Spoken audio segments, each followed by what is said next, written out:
Les habitants gagnent en moyenne 7 000 $ par mois. Les Afro-Américains y dirigent les entreprises, les commerces, les restaurants, comme celui-ci, qui appartient à Donnell. Il en possède 3 autres. Dans son établissement, des clients noirs et des employés noirs. Pour Emmerich, déjeuner ici, c'est un choix politique. Ok, je vais être franc. J'ai une entreprise noire qui marche super bien dans l'immobilier. Je dois soutenir les autres business noirs. Et comme ça, notre communauté continue à se développer économiquement.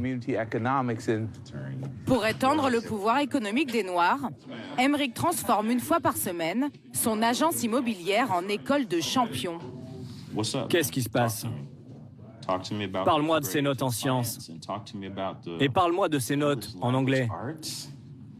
Ouais, ma note a baissé. Et je vois ça, mec. J'attends de vous que vous remontiez le niveau comme de vrais leaders. Tous les samedis, Emmerich prête ses locaux à une organisation nationale appelée les 100 hommes noirs. Elle regroupe 10 000 membres aux États-Unis.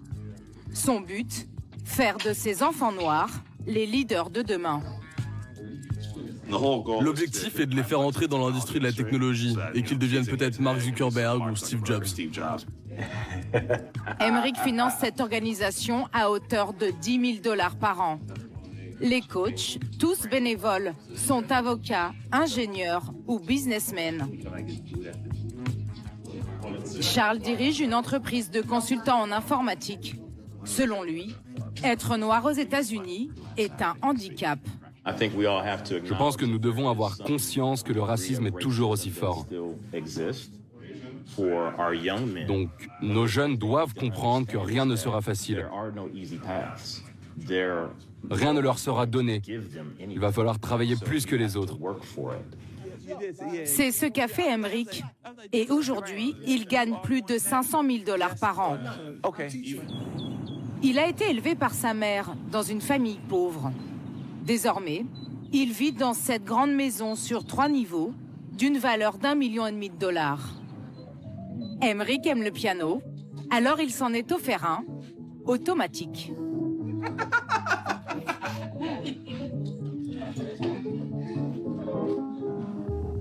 Chez lui, toute la décoration est consacrée à la culture noire.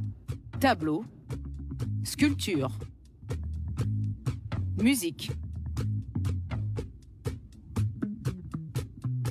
Une pièce entière est même dédiée à l'Afrique. J'adore cette pièce. Elle m'aide à savoir d'où je viens. Parce que je ne peux pas vous dire d'où vient ma famille. Et c'est le problème des Noirs américains. On ne connaît pas notre histoire. On sait juste dans quel état notre famille était esclave. Ce manque de repères, il l'a compensé avec 2 enfants et un mariage heureux avec Robin. Elle dirige une maison de retraite. Selon Emmerich, les Afro-Américains paient toujours les frais de l'esclavage. Ils seraient la cause du racisme dont ils sont encore victimes. Les esclaves noirs n'étaient pas considérés comme des êtres humains.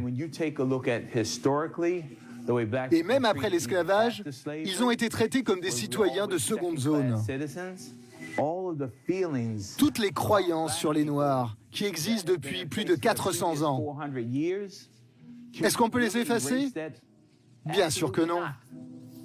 Alors aujourd'hui, comme Emmerich, de plus en plus de Noirs américains préfèrent vivre entre eux.